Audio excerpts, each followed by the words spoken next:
5-6 রকমের তরকারি রান্না করেছিলাম সেদিন। ঘর ভর্তি মেহমান ছিল।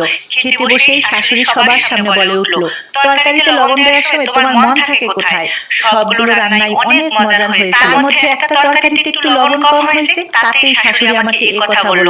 তখন আমি বললাম, মা সবগুলো তো অনেক মজার হয়েছে, একটাতে একটু লবণ কম হয়েছে তাতে কি?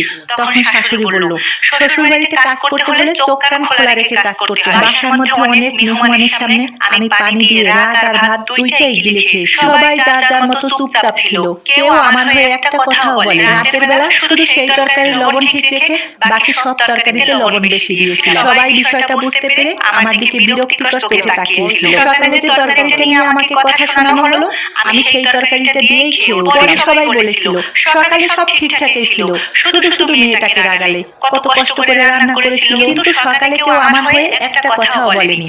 এরপর থেকে কেউ আর আমাকে এভাবে কথা বলতে সাহস পেত না। তারা আমাকে নিয়ে সমালোচনা করবে, সেটা আমি ভয় পাই না। বিষয়টা হচ্ছে মূল্যায়ন, কাজের মূল্যায়ন। আমি যে কষ্ট করে তাদের জন্য রান্নাটা করলাম, তারা সেই মূল্যায়নটা আমাকে করলো না। বিকেলে সবার জন্য নাস্তা তৈরি করি, কিন্তু বাসার ননদিনী বলল তার খেতে ইচ্ছে করে না, ভালো লাগে না।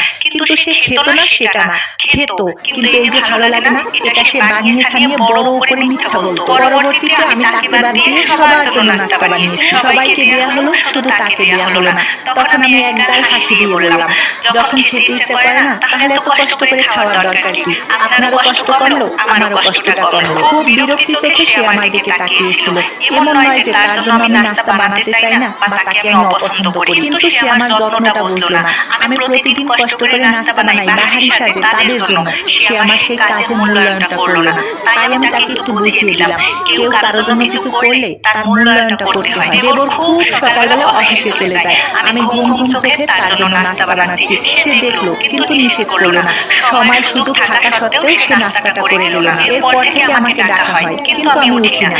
এমন নয় যে আমি উঠতে পারবো না তার জন্য, কিন্তু তার জন্য আমার এই ওঠাকে তাকে মূল্য দিতে হবে। আমার স্বামীর জন্য অনেক রাত পর্যন্ত না খেয়ে খাবার নিয়ে বসে থাকতাম। এসেই সে খাবার শুরু করে দিত, আমাকে জিজ্ঞেস করতো না যে আমি খেয়েছি কিনা। এরপর থেকে মাছের ভালো পিসটা দিয়ে আমি খেয়ে বসে থাকতাম। এমন নয় যে আমার অপেক্ষা করতে খারাপ লাগে, কিন্তু যে আমার অপেক্ষার মূল্যায়ন করবে না, কেন আমি তার জন্য বসে থাকবো? আমার স্বামীর হাজার হাজার ভুল থাকা সত্ত্বেও সে আমার দুই একটা ভুল নিয়ে আত্মীয় স্বজনের সাথে হাসাহাসি করতেছে। আমিও তখন তার হাজারটা ভুল নিয়ে আত্মীয় স্বজনের সাথে হাসাহাসি করলাম। এমন নয় যে আমি প্রতিশোধ নিলাম, কিন্তু আমি তাকে বুঝিয়েছি প্রিয় মানুষের সম্মান রাখা তার দায়িত্ব, আমাকেও মূল্যায়ন করতে হবে।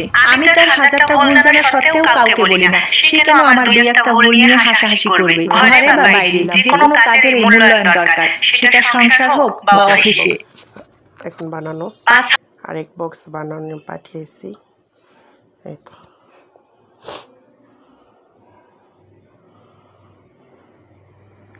কেমন হয়েছে সবাই জানাবেন।